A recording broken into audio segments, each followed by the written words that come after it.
Amen. Praise the Lord. Purihin po ang Panginoon sa araw na ito. Naniniwala po ako na inihanda na ng Panginoon ang ating mga puso para po sa Kanyang banal at makapangyarihang salita. And I hope that today tayo po ay magsalo-salo po tayo na kumain ng Kanyang salita. Sabi po ng salita ng Panginoon in Matthew 4:4 na hindi lamang sa tinapay nabubuhay ang bawat tao, kundi sa bawat salita na mamumutawi sa bibig ng ating Panginoon. Kung kinakailangan mo laging kumain ng salita kung kinakailangan lagi ng katawan mo na kumain ng mga pisikal na pagkain, ganun din sa buhay ng isang tao.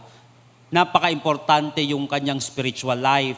At kapag ang spiritual life natin na hindi gumagana, tiyak yan apektado yung pagkatao natin at yung buong buhay natin. So I hope that today we will be changed, we will be transformed, we will learn ngayong araw na ito at naniniwala po ako mga kapatid na kikilos ang Panginoon sa ating mga buhay sa pamamagitan ng ating pong pag-uusapan ngayon. Second installment po tayo ng ating July series entitled Sacred Space, Experiencing God Again and Again. Alam mo po yung experience natin sa Panginoon ay hindi lamang isang beses kundi lagi. God is still in the business of revealing Himself to His people. Ulitin ko po, God is still in the business of revealing Himself to His people. God is still in the business of touching lives. Kaya ito po yung pag-uusapan natin ngayon. Paano kung sa panahon ng matinding kahinaan ko? Paano kung sa panahon ng matinding struggle ko?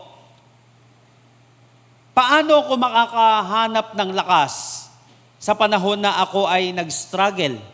Paano ako makakahanap ng kaayusan sa panahon na ako'y nasisira?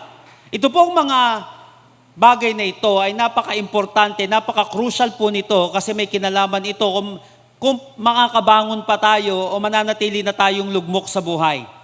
Isa po sa pinaka-crucial na point ng buhay natin ay yung panahon na tayo ay nag-struggle. Matutuluyan ba tayong malunod at lumubog? O tayo ba ay makakaranas na umahon mula dito sa pagkalubog na ito? I don't know, maybe some of you right now are struggling sa iba't ibang area ng kanyang buhay. Hindi ko alam kung na yung mga specific na struggles na yon na kinakaharap natin. But naniniwala ko hindi nagkataon na mapapakinggan mo ito dahil ngayon sa kalagitnaan ng struggle mo, tutulungan ka ng Panginoon kung paano ka magkakaroon ng kalakasan. So paano makahanap ng kalakasan sa panahon o sa oras ng kahinaan? I want you to open your Bible with me in Psalm 19, verses 12 hanggang 14. Psalm 19, verses 12 hanggang 14. Verse 12, "But who can discern their own errors? Forgive my hidden faults. Keep your servant also from willful sins. May they not rule over me. Then I will be blameless, innocent of great transgression." Verse 14, "May these words of my mouth and this meditation of my heart be pleasing in your sight, Lord, my rock, my redeemer." So here in this passage, David presented in Psalm 19, yung buong passage nito ng Psalm 19, mapapansin natin na si David, nag-present siya ng two great revelations of God. Two great revelations of God. Number one is nature, and then number two is scripture. Ang tawag natin dyan sa theology ay general revelation and special revelation. Dito sa verses 1 and 6, pinakita dito yung isa sa pinakamatinding revelation ng Panginoon, yun yung sa nature or yung sa general revelation. Yung sinabi sa Romans chapter 1, na kung saan ni-reveal ng Panginoon ang kanyang sarili sa mga bagay na nakikita natin o dito sa nature na ito.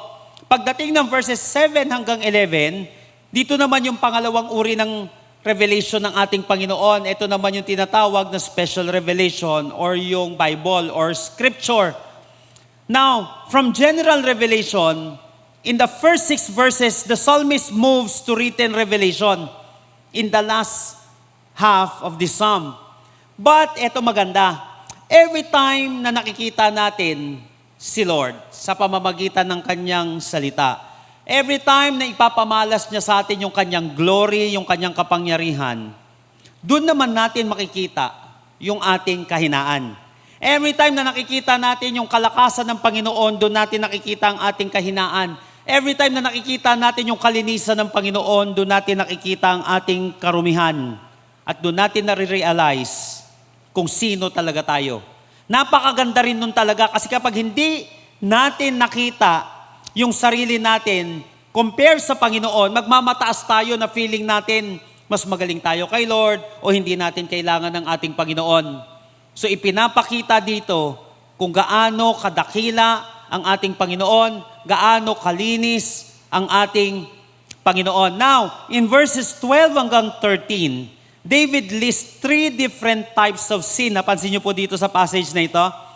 3 different types of sin. Una, error. Verse 12, pagdating ng B, 12b, hidden faults.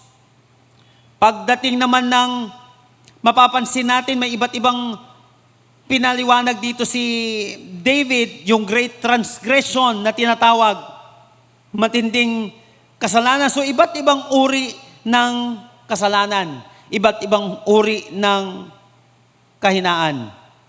All of these are part of his great transgression. Mapapansin natin ulitin ko meron nakalagay dito, error, hidden, faults.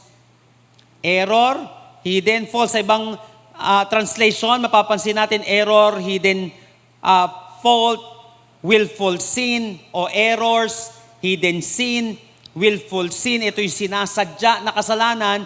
Kapag kinumbine mo itong tatlong ito yung sinabi niya na great transgression. So mapapansin natin dito sa passage na ito, ipinakita muna yung glory ng Panginoon at ipinakita naman yung kahinaan ng tao. Yung pangkaraniwang struggle ng tao. But who can discern his own errors? Forgive my hidden faults. Keep your servant also from willful sins. May they not rule over me. Then I will be blameless, innocent of great transgression. So David concludes this psalm with that conviction, but also with the reminder that God is so great that He is even able to give us strength. Ito maganda. God is so great that He even give us strength in the midst of our struggles. So sa kabila ng great transgression na ito, o dun sa mga errors na ito, hidden sin na ito, willful sin na ito, sa kabila ng kahinaan natin, pwede pala tayong bigyan ng Panginoon ng ating kalakasan. Sa kabila ng struggle natin, pwede tayong bigyan ng Panginoon ng kalakasan. Kaya pagdating sa dulo, sabi dito sa King James Version, let the words of my mouth and the meditation of my heart be acceptable in thy sight, O Lord, my strength and my Redeemer. So join me in our message today entitled, Strength in the midst of struggles. Strength in the midst of struggles. Paano tayo makakahanap ng kalakasan sa oras ng kahinaan? Paano tayo makakahanap ng kalakasan sa oras ng kahinaan? Sa panahon kasi ng kahinaan natin, madalas ang tao, ang hinahanap niya, yung lalo pa magpapahina sa kanya. Biruin mo, ang hina-hina mo na, baon ka na sa utang, tapos dadiretso pa tayo sa bisyo, dediretso pa tayo sa magpapalubog lalo sa buhay natin. Napansin niyo po yung tao, kapag may kahinaan siya, may struggle siya, ang pamamaraan niya lagi na hinahanap o pamamaraan na ginagawa niya, yun lalo magpapalubog sa kanya. Pero dito, paano tayo makakahanap ngayon ng kalakasan sa oras ng kahinaan? Number 1, in verse 12. But who can discern his own errors? Forgive my hidden faults. Sa mga taong nakakaranas ngayon ng matinding struggle sa buhay, naniniwala ko na kaya mo mapapakinggan ito kasi makakahanap ka ng kalakasan kahit nasa gitna ka ng struggle ng iyong buhay. Kasi nandyan na yan Pero napansin natin, buti sana kung ang binanggit lang dito yung verses 12 hanggang 14. Kaya lang may binanggit 11 hanggang 1. Sino yon? ang ating Panginoon. Kaya lang ano gagawin mo? Sa panahon na ikaw ay nag-struggle, sa panahon na ikaw ay nanghihina, paano ka makakaranas ng kalakasan? Number 1, in verse 12, admit your weakness. Admit your weakness. But who can discern his own errors? Forgive my hidden faults. Sabi niya dito, pangkaraniwan na kung saan nararanasan ng mga tao. Hindi niya nakikita yung sarili niyang kamalian. Maaari makita yung kamalian ng ibang tao, pero yung sarili natin, madalas din natin nagagawa ito.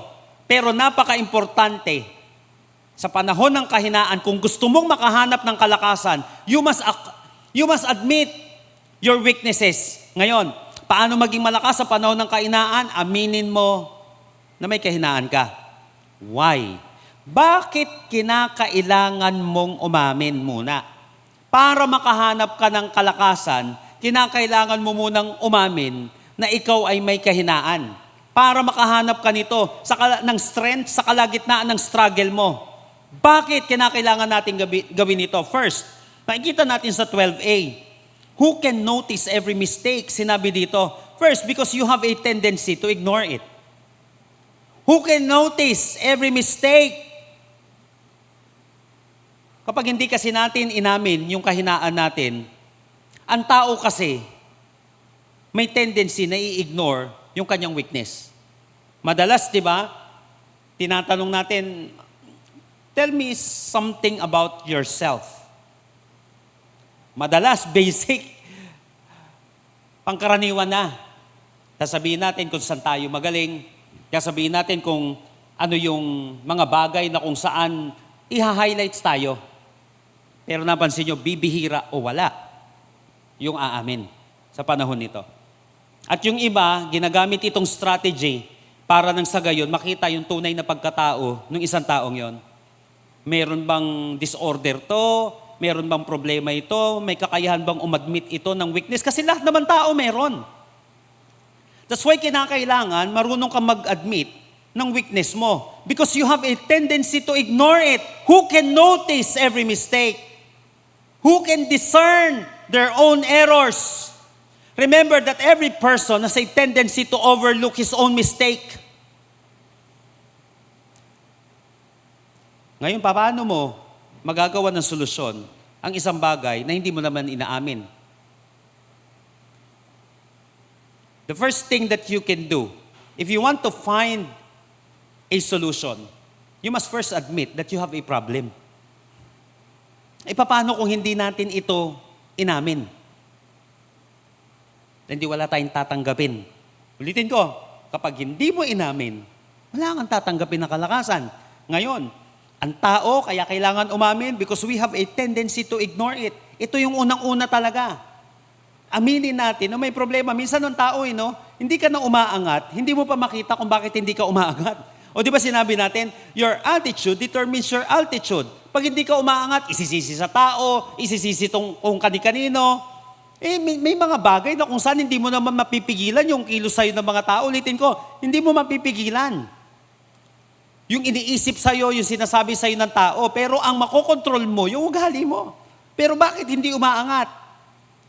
Madalas hindi niya nakikita na may dapat maguwin sa kanya. We have a tendency to ignore our weakness. Second, you have a tendency to hide it. Kaya sinabi dito sa verse 12b, forgive my hidden faults. Kaya nga yung Hebrew word na ginamit dyan ay satar. Ibig sabihin to hide oneself carefully. Itinatago yung sarili, maingat na pinagtatakpan at tinatago yung kanyang sarili. Ulitin ko, paano tayo ngayon makakahanap ng solusyon kung pinagtatakpan natin yung ating mali? Paano tayo ngayon makakahanap ng kalakasan kung di natin inaamin ito? Now, when you ignore your weakness, when you ignore your struggle or hide it, hindi mo ito ma-overcome kahit kailan. Kasi ini-ignore mo. Nakaupo natin yon. Maraming hindi gumagaling na sakit kasi in-ignore niya yung kanyang karamdaman.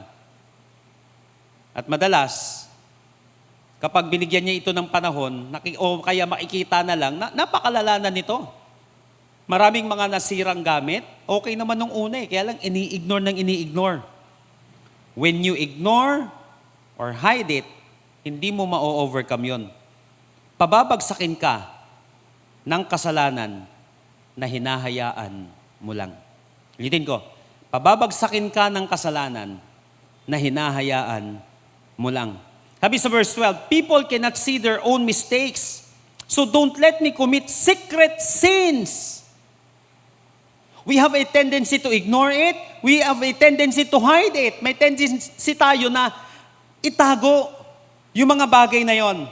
Remember, may post po ako noong nakaraan. Bigla na lang, alam niyo po yon, habang nagbubulay-bulay ako, bigla na lang dumating sa aking isipan. At ito po yung statement doon, that hidden sin is stealing your fire. Yung hidden sin na yon, magnanakaw yan ng apoy ng isang tao, ng passion ng isang tao. Kahit na sa pagninegosyo, kahit na sa paglilid, pagiging tatay, pagiging nanay.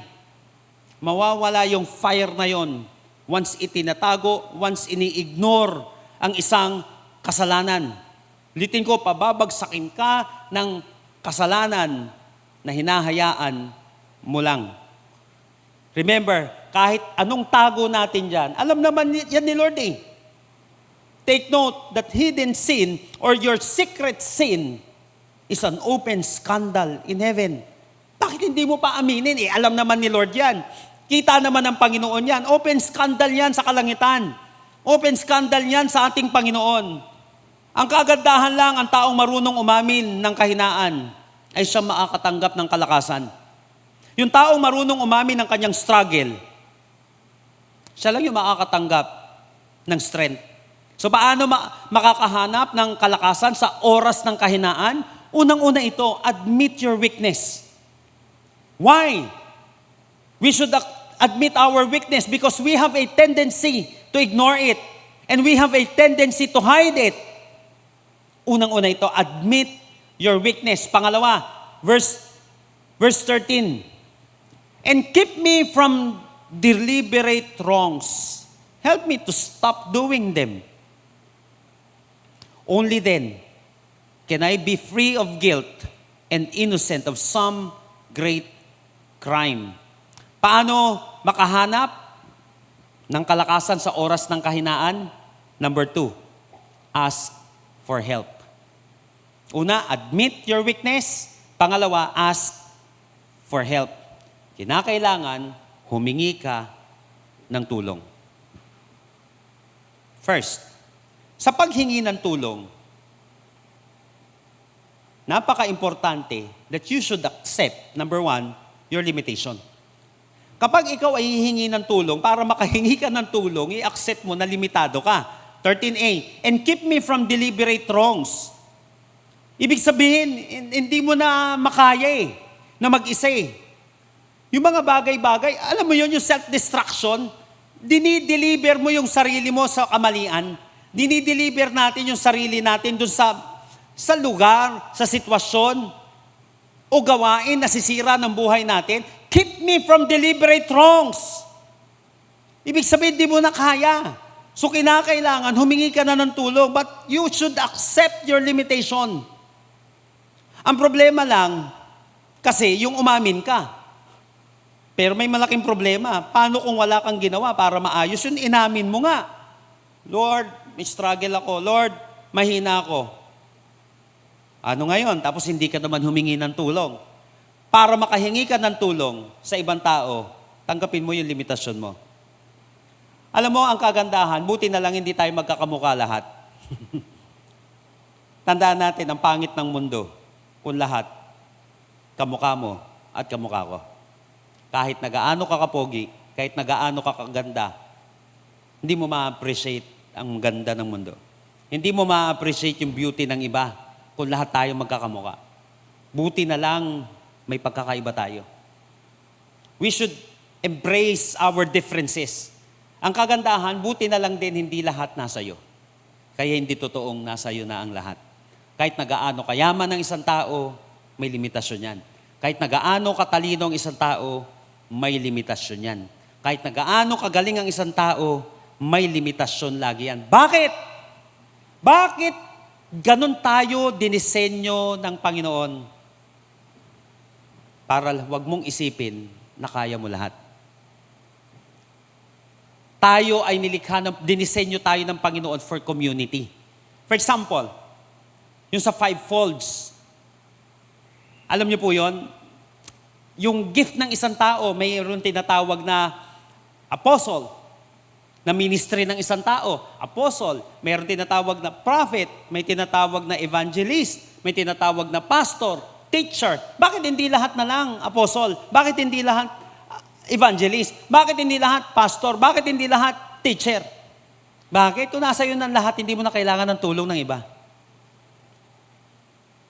Thank God, ang tawag sa atin, ang tawag sa church, body of Christ. Kahit na ang bibig, kahit na ang ilong, maraming nagagawa. Kahit na ang mata, maraming nagagawa. Aanhin mo yung nakikita mong pagkain, wala ka namang kamay para makuha yan. Sayang lang. Although kaya mo yan, pero mas madali kung may kamay ka. Nakuha po natin yon. Paano mo mapupuntahan na mabilis yan? Nakikita mo nga ang isang lugar, wala ka naman paa. Hindi ka naman makapunta doon ng maayos. Napansin mo na kailangan natin kahit na meron kang strength, kahit na may beauty ka, kailangan mo lagi yung ibang tao. Kaya lang, you should accept your limitation. Ngayon, may kakayahan ka ba? Meron ka bang pagpapakumbaba na kung saan aminin na limitado ka? Sabi po ni Joyce Meyer, humble people ask for help. Ang mapagpakumbabang tao ay marunong humingi ng tulong. Kasi ina-accept niya na limitado siya. In fact, ang pinakamagagaling na leader ay hindi pinakamagaling na leader. Ang pinakamagaling na leader ay hindi pinakamagaling na leader. Alam niyo po yon? Kasi kaya siya magaling. Kasi alam niya, kailangan niya ng tulong. Kailangan niya ng ibang mga skills sa paligid niya. Kailangan niya ng tulong ng iba't ibang mga tao at alam niya sa sarili niya na limitado siya. Kaya siya magaling. Kasi alam niya na limitado siya. Dahil sa kamalayan na yon, na alam niyang limitado siya, maghahanap siya ngayon ng alam mo yon, na ipanglalagay dun sa kakulangan niya. May mga tao na kung saan merong mag-feel dun sa mga limitations natin. Second, acknowledge that there is a solution. Sabi niya dito, only then, can I be free of guilt and innocent of some great crime? Only then. So naniniwala siya na may solusyon. Hindi man sa kanya ngayon, kundi may solusyon. Kinakailangan lumapit ako. May solusyon lagi. Higit sa lahat, walang iba kundi sa Panginoon. Kailangan ko ng tulong. Una, sa Panginoon, of course. Pero ang Panginoon kasi may ginagamit niya na tao. Alam mo, yung kamay ng Panginoon, hindi niya ipapakita yung eksaktong kamay niya, tapos idadampi niya sa'yo. Minsan ang kamay ng Panginoon ay mararamdaman mo sa ibang mga tao. Sa ibang sitwasyon. But you need to ask for help. Accept your limitation and acknowledge that there is a solution. Sabi ni Cesar Chavez, you are never strong enough that you don't need help. Isa po sa pinakamagaling na boksingero, sinabi niya that you are never strong enough that you don't need help. Hindi ka ganun napakalakas at hindi mo kinakailangan ng tulong. Kahit na Manny Pacquiao, kailangan ng Freddie Roach. Kahit Michael Jordan, kinakailangan ng Phil Jackson. Nakuha po natin yon. Kaya sila magaling kasi alam nila, kailangan nila ng tulong. Kaya nga ulitin ko, sinabi sa verse 13, don't let me do, sabi sa easy to read version, don't let me do what I know is wrong. Don't let sin control me. Kasi ang kasalanan may kakayahan na kumontrol sa'yo. If you help me, I can be pure and free from guilt. Hindi ka lalapit sa Panginoon kung alam mong kaya mo na. Kaya nga mga kapatid, isang malaking kasalanan ang hindi paglapit kay Lord. Bakit? Isang malaking pagkakamali sa isang tao ang hindi paglapit kay Lord. Bakit? Alam mo, kaya ka hindi nagpipray, malamang sa malamang, di mo man directly sinasabi, feeling mo kaya mo na. Kaya ka di nagdi-devotion, feeling mo hindi ka matutuyo. Kuha mo. Hanggang sa hindi mo na makontrol ang isang bagay, ang problema, hindi mo na alam ang gagawin, tumutuloy-tuloy ka pa. Kailangan mo nang humingi ng tulong. Isa po ito sa mga natutunan ko sa buhay. Kasi madalas, pag nagdadrive ako, hindi ako hingi ng tulong, hindi ako magtatanong, kahit naliligaw na ako. Dahil sa mga natutunan ko, pag may nakita ka na, pwede ka nang humingi ng tulong. Kaysa mapalayo ka pa, magkamali ka pa na nagkamali ka na eh. Kumbaga, nakausap ko na minsan sa sarili ko, nagkamali ka na, hindi mo pa ihinto yan. Para nang sa gayo, wag kang lumayo ng lumayo. Acknowledge that there is solution. Wala ka mamahanap na solusyon ngayon, pero naniniwala ka, kailangan mong tumulong. Kailangan mong humingi ng tulong. Wala ka man solusyon, pero naniniwala ka, may solusyon si Lord para sa iyo. Remember that the only mistake you can make is not asking for help, especially when you needed it the most. Yan ang isa sa pinakamalaking pagkakamali natin, yung hindi humingi ng tulong, lalo na sa panahon na kailangan mo ng tulong. Remember that he who asks for help is strong enough to overcome his pride. Yun ang tunay na malakas. Kasi yung taong humihingi ng tulong, malakas yan para aminin niya. Malakas yan para tapakan niya yung kanyang pride. And wise enough to know that success is always connected to other people. Uulitin ko, your success is always connected to people. Laging may ginagamit ang Panginoon para sa tagumpay natin. Hindi pwede magkaroon ng Elisha kung walang Elijah. Wala namang Peter kung walang Andrew. So napaka-importante yung success natin ay nakakonekta lagi sa ibang tao. Ganun tayo dinisenyo ng ating Panginoon. Kahit na top notcher ka pa sa bar exam, kung wala ka namang kliyente, hindi ka magiging matagumpay na abogado. Kahit na top notcher ka pa na teacher sa board exam, kapag wala kang estudyante, hindi ka magiging matagumpay na teacher. Kahit na matagumpay ka, na kung saan negosyante, kung wala ka namang mga parokyano, kung wala ka namang customer, hindi ka rin magtatagumpay. Nakuha po natin yon. So, kinakailangan mo lagi ng ibang tao kasi ganyan tayo dinisenyo ng Panginoon para wag tayong, alam mo yun, magmalaki. Kinakailangan natin humingi ng tulong. Higit sa lahat sa ating Panginoon, you should ask for help. Kasi ang hindi pananalangin, ang hindi pagdidevotion, ang hindi paglapit sa Diyos, mga kapatid, matinding pride laban sa Kanya yan. Ibig sabihin, mas malakas ako kaysa sa'yo. Alam ko ginagawa ko, hindi kita kinakailangan lapitan. Kaya sa mga hindi madalas mag-pray ngayon, dalas-dalasan mo na mag-pray. Kasi yan ay tanda ng pagpapakumbaba.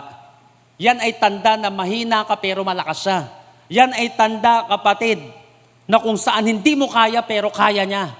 Yan ay tanda na wala kang solusyon pero meron siyang solusyon. Every time na humihingi ka ng tulong sa ating Panginoon, tulitin ko, madalas ang Panginoon, yung kamay niya, ipinararamdam niya yan sa ibang tao. Minsan may magpipreach, na doon mo mapapakinggan, minsan may maririnig ka na lang, minsan may papadala sa iyo ang Panginoon, I don't know, basta tiyak yan. Lumapit ka sa Panginoon. Ask and you shall receive. Seek and you shall find. Knock and the door will be opened unto you. Ask for help. So paano tayo makakaranas o makakahanap ng kalakasan sa oras ng ating kahinaan? Ask for help. Accept your own limitations. Accept natin na limitado ko. Oo na, magaling ka na. Oo na, pogi ka na. Oo na, maganda ka na. Pero lahat ng tao ay may kanya-kanyang limitasyon. At doon tayo dinisenyo ng Panginoon para nang sa gayon, matuto tayo una lumapit sa Kanya. Pangalawa, i-acknowledge din natin na yung mga kasama natin ay may lakas din, na hindi lang ikaw ang malakas sa mundo, na hindi lang ikaw maganda sa mundo, na hindi lang ikaw ang pogi sa mundo, na hindi lang ikaw ang magaling sa mundo,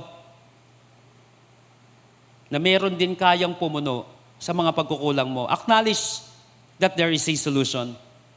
Kapag ikaw ay lumalapit, ibig sabihin, ina-acknowledge mo na wala man ako, pero meron si Lord solusyon. Wala man ako, pero may maitutulong itong mga ito na solusyon.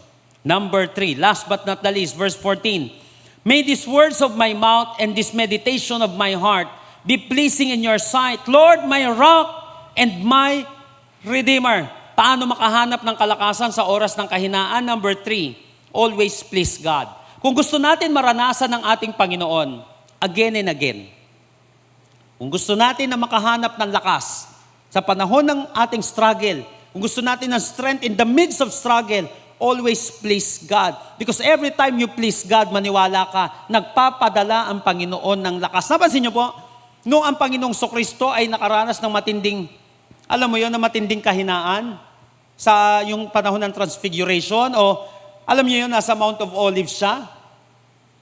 Ano nangyari, Lord? Sabi niya, take this cup away from me. Yet, not my will, but yours be done. Pambihira. Natuwa sa kanya ang Panginoon doon. At alam niyo, pagtapos noon, may pinadala ang Panginoon para magpalakas sa kanya. Napansin mo po? Every time na tinataas natin ang ating Panginoon, nagbabagsak naman siya ng pagpapala sa atin. Tandaan, when praise goes up, blessings come down. Ulitin ko, every time na naitataas si Lord, may mga pagpapala na bumababa mula sa Kanya para sa atin. So pleasing God must always be your primary goal. So don't compromise. Ito dapat yung primary goal natin. Kaya nga, alam niyo po, kapag nagdidesisyon tayo, isa sa pinakauna to. Pag decision making, di ba? May kapayapaan ka ba? Nandoon yan, di ba? Kino-confirm ba yan ng ibang tao? Yung mga ganon.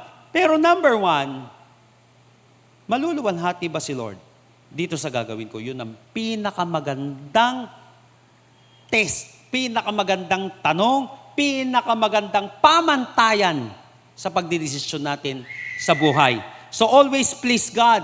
Number 1, saan natin ipiplease ang ating Panginoon? Please God through your talks. Luwalhatiin natin ang Panginoon sa pamamagitan ng ating pagsasalita. Verse 14, may my words and the thoughts please you. Tignan niyo po ito ha. May my words, sinabi niya dito, so please God through your talks. Pwede pala natin maluwalhati ang Panginoon sa pamamagitan ng ating salita? Oo. Di ba? When was the last time nasaktan ka sa isang salita? When was the last time harapan nung sinabihan ka na gano'n, nasaktan ka? O kaya sa social media? O kaya sa, alam mo yon, sa TV? O kaya saan mang platform, saan mang lugar na nagsalita, nasaktan ka? Pero dumadating din ba ang panahon na kung saan ang sarap pakinggan nung napakinggan mo yung encouragement na yon, nakakita ka ng solusyon, nakarinig ka ng solusyon? So, ibig sabihin, pwede mo masaktan si Lord sa pamamagitan ng iyong salita. Pero pwede mo rin siyang mapangiti. At pwede mo siyang ma-please sa pamamagitan ng iyong salita. Therefore, bantayan mo ang mga lumalabas na salita sa iyong labi. Rin ko, bantayan mo ang mga lumalabas na salita sa iyong mga labi. Kasi itong mga salitang ito ay pwedeng mag-displease o mag-please sa ating Panginoon. Tandaan, kaya kang pabagsakin o palakasin ng iyong mga sinasabi. Yung buhay at ang kamatayan ay nasa iyong bibig. Sa mga salita na lumalabas sa ating bibig, kaya kang pahinain, kaya kang palakasin, kaya kang pabagsakin, o kaya kang ibangon ng iyong mga sinasabi. Please God through your talks. Kaya sinabi niya dito, may my words. Sinabi niya dito, nawa, Lord, yung mga salita ko ay makapag-please sa'yo. So ngayon ding araw na ito, gusto mo kapatid, may bumagsak na mga bumaba sa'yo mula sa Panginoon ng mga pagpapala? Mag-angat ka ng mga salita na kung saan makakapagluwalhati sa Kanya. Pangalawa, please God through your thoughts, not just through your talk, but through your thoughts. 14, may these words of my mouth and the meditation of my heart be pleasing to your sight. Ang ibig sabihin nito, ito yung thoughts natin. Kung kaya tayong pabagsakin o kaya tayong palakasin ng ating mga sinasabi, gayon din naman sa ating iniisip. Namansin mo, minsan hindi naman nangyayari sa'yo yon. Majority ng iniisip mo na kung saan, na majority ng takot mo, ay hindi naman talaga mangyayari. Pero madalas yung tao, dun sa takot na yon, o yung mga iniisip-isip niya, hindi naman nagkakatotoo. So ibig sabihin, winawasak ka na ng isang bagay. Alam mo yon, hindi pa dumadating talaga yung isang bagay, inuunahan ka ng wasakin. Naunawaan niyo po yon? Hindi naman talaga mangyayari. Pero yung iniisip mo na mangyayari, naapektuhan ka na sa pag-overthink natin. Kaya pag-pray niyo po mga kapatid, tinatapos ko yung libro na Overcoming Overthinking. Yung mga chapters na ginawa ko doon ay brains yung bawat chapter doon. Yung B, ibig sabihin may battlefield. Sa atin, aminin mo na may gera talaga. Paano makipaggera ng tama, how to fight the good fight. Laban siya. Pag di mo nilabanan yan, maniwala ka. Hanggat di mo nilalabanan yan, uubusin ka yan. So napaka-importante din yung reformation, letter R. Kinakailangan may sense of mission na tinatawag para nang sa gayon makakatulong yon na mabilis na paggapi mo sa pag-overthink mo. Kasi uubusin ka niyan eh. Nakuha po natin at may iba pa. May iba't iba pang mga kapamaraanan doon. So, alam niyo po yon, napaka-importante na niluluwalhati natin ng Panginoon sa pamamagitan ng ating pag-iisip. Kaya kang pabagsakin o palakasin ng iyong iniisip. Yung iniisip mo at sinasabi mo, ang pagmumulan ng gagawin mo. Ulitin ko, yung iniisip mo at sinasabi mo, ang pagmumulan ng gagawin mo. Kaya mong ginawa yan. It's either or both. Dalawa ito. Pwede mong iniisip at pwede mong sinabi. Ang dami mong sinabi kanina na ginawa mo. Pero mas madami kang inisip na ginawa mo. Kaya makapangyarihan ito. Kaya every time na may iisipin ka at may sasabihin ka, pinakamaganda, please God. Kasi yung sasabihin mo at iisipin mo, magdadala rin sa'yo ng strength sa panahon ng matinding struggle. May struggle ka na kung ano-ano pa lumalabas sa bibig mo. Nakuha natin, may struggle na tayo, ang hinahina na natin, pambagsak pa yung mga lumalabas sa bibig natin, lumalabas sa isip natin. Nakuha po natin yon. Pero pag malinaw sa atin, Lord, I will please you through my talks and through my thoughts. Nakapagsalita ka, nakapag-isip ka na hindi maganda, nag-repent ka agad at sinabi mo, Lord, I want to please you, Lord, sa pamamagitan ng aking pagsasalita at aking pag-iisip. Napansin mo, bigla-bigla nagkakaroon ng shifting. Saan nagmula yun? Kasi you want to please God through your talks and through your thoughts. Remember this, brothers and sisters, that i-please mo si Lord sa isip at sa salita. Mapi-please mo si Lord sa iyong gawa. Ulitin ko, i-please mo si Lord sa isip at sa salita, mapi-please mo si Lord sa iyong gawa. Gusto mo bang ma-please si Lord sa mga actions mo? Unahin mo siyang i-please sa isip mo at unahin mo siyang i-please sa sinasabi mo. Mapi-please mo ang Panginoon sa ginagawa. Pag hindi mo plinis si Lord sa pag-iisip mo, pag hindi natin plinis ang Panginoon sa pagsasalita natin, hindi rin natin mapi-please si Lord sa ginagawa natin kasi susunod yung lamang yung gagawin mo sa iniisip mo at sasabihin mo. Again, verse 14, sinabi sa Living Bible, may my spoken words and unspoken thoughts be pleasing even to you. O Lord, my rock, my Redeemer. So paano makahanap ng kalakasan sa oras ng kahinaan? Ikaw ba ngayon ay may matinding struggle? Gusto mo bang makahanap nito? Pangatlo, always please God. Through your talks and through your thoughts. Ano? As I end this, ano yung mga bagay na kung saan nagpapahina sa iyo ngayon? Ano yung mga struggles mo katulad ng struggle na ito ni David? Na kung saan may kakayahan na magpabagsak sa negosyo natin, magpabagsak sa ministry natin, magpabagsak sa buhay natin, magpabagsak sa pamilya natin, at sa relasyon natin sa Panginoon higit sa lahat. Ano yung mga struggles ngayon? When was the last time nag-struggle ka?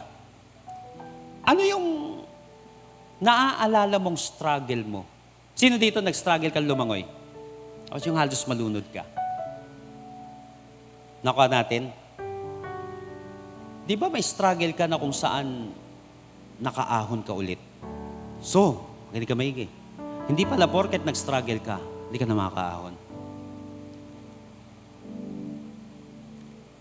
Hindi pala porket may mga malalaking pagsubok na dumadating sa buhay mo, hindi ka na makakahon. Pero nakakita ka na ba na mag-struggle? Hindi na nakahon. Oo. Ang tanong ngayon, paano ka makakahanap ng kalakasan sa oras ng kahinaan?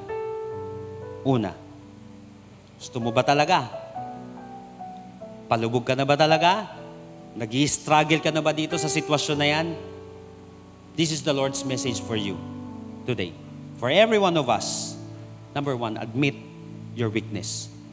Bakit kailangan mag-admit? Bakit kailangan umamin ng kahinaan, ng struggle? Because you have a tendency to ignore it. May tendency tayo na i-ignore. Ulitin ko, ang isang bagay na ini-ignore mo, hindi mo masusolusyonan. And you have a tendency to hide it. That secret sin is stealing your fire. Mawawalan ka ng sigla, mawawalan ka ng saya hanggat tinatago mo yan. You have to admit it. Alam naman ng Panginoon yan eh, di ba? Because your secret sin is an open scandal in heaven. Alam naman ni Lord yan, bakit hindi ko pa aaminin? Kasi may ganyan nature ang tao. Default sa tao na kung saan alam naman ni Lord pero hindi mo pa masabi. Alam naman pala ni Lord yan eh, pero kailangan din talaga natin ng confession. May mga bagay, alam naman talaga ni Lord lahat yan, pero may mga sitwasyon na ang gusto sa atin ng Panginoon, sabihin mo at aminin mo. Then ask for help. Kasi dun ka hihingi ng tulong sa Kanya.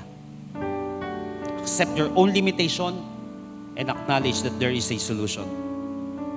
Kaya ka hihingi ng tulong sa Kanya kasi alam mo, limitado yung buhay mo. Dahil alam mo rin na may solusyon ka makukuha sa Kanya. And always please God through your talks and through your thoughts. Now, in verses 12 hanggang 13, David lists 3 different types of sin. Ito yung sinabi natin kanina sa introduction natin. Ano yon? Errors, hidden faults, willful sin. Ito yung mga pagkakamali natin. Error. Ano pa? Ito yung hidden sin natin. Ito yung willful sin. Ito yung sinasadya talaga natin. May mga bagay na kung saan, alam mo yon, may mga bagay na kung saan sinasadya na natin, alam na natin na mali, pero gagawin pa natin. Hindi na natin makontrol yon. Kaya nga, ipinakita sa verses 1 hanggang 11 kung sino si Lord. Dito nag-end ito sa verse 14. Tignan nyo. Lord, you are my rock, the one who rescues me. Yung rock po na binanggit dito in Hebrew is the Hebrew word sur. Alam niyo po, ang maganda dito, yung rock na ito, hindi lang simpleng rock yan. Rock cliff or sheltering rock. Rock cliff or sheltering rock. Kaya nga nung ito po ay translate sa New English Translation, ito po pagkasabi, may my words and my thoughts be acceptable in your sight, O Lord. Kasi pwede namang rock, ano ba to? Ito ba yung rock na ginamit ni David? Nung mapatumba niya si Goliath, pwede rin may rock na ganon. Pero hindi to yung rock na binanggit doon. Nagagamitin kapag may laban, ibabato sa kalaban. Gumagamit din si Lord ng ganon. Pero hindi yun yung sinasabi dito sa passage na ito. Ang sinabi dito, O Lord, my sheltering rock and my Redeemer. My sheltering rock and my Redeemer. Sa panahon na kung saan may struggle ka, kailangan mo ng shelter. Ito sinasabi ng Panginoon. Wag kung, listen to this, wag kung saan-saan ka pumupunta, wag kung saan-saan o ano-ano ang ginagawa mo. Sa panahon na may matindi kang struggle, may error, may hidden sin, may willful sin, wag ka nang malikot. Dapat alam mo, listen, kung saan ka pupunta.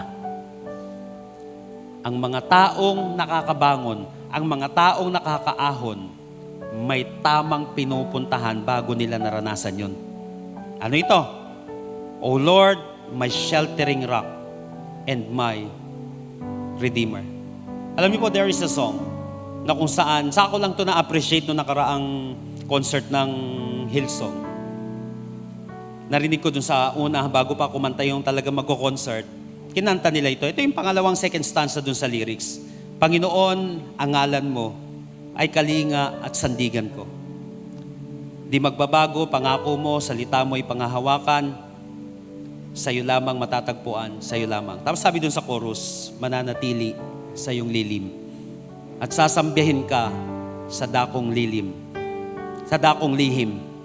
Mananatili sa iyong lilim nang masumpungan ka sa dakong lihim. O Lord, my sheltering rock, in your shelter, and my Redeemer. Sino sa atin ngayon na kung saan meron kang matinding struggle? Sino sa atin ngayon nakakaranas ka ng matinding mga battle sa iyong buhay? Sino sa atin ngayon may matindi kang mga bagay na pinagdadaanan na kung saan maliwanag sa iyo na hindi mo kaya yung mga pinagdadaanan ngayon? Ulitin ko, wag kung saan-saan ka pumupunta. You need a shelter. Walang iba kundi sa Panginoon. I want you to close your eyes right now. Ikaw at ang ating Panginoon, sa'yo na kung saan hindi mo na alam kung saan ka pupunta. Ito yung sitwasyon na kung saan ikaw mismo, litong-lito ka na, gulong-gulo ka na. Sa panahon na lumulubog ka, sa panahon na nakakaranas ka ng matinding mga struggles sa buhay. Sino dito, para kang ikaw yung lumalangoy sa dagat o yung sa swimming pool, na nag-struggle ka ngayon doon sa tubig na yon? Homong you here right now. Naniniwala ako may mga nakikinig ngayong araw na ito na para kang nasa tubig na kung saan nag-struggle ka. Or maybe some of you nakapanaginip ka recently ng ganito, na nag-struggle ka sa isang tubig. Halos nalulunod ka.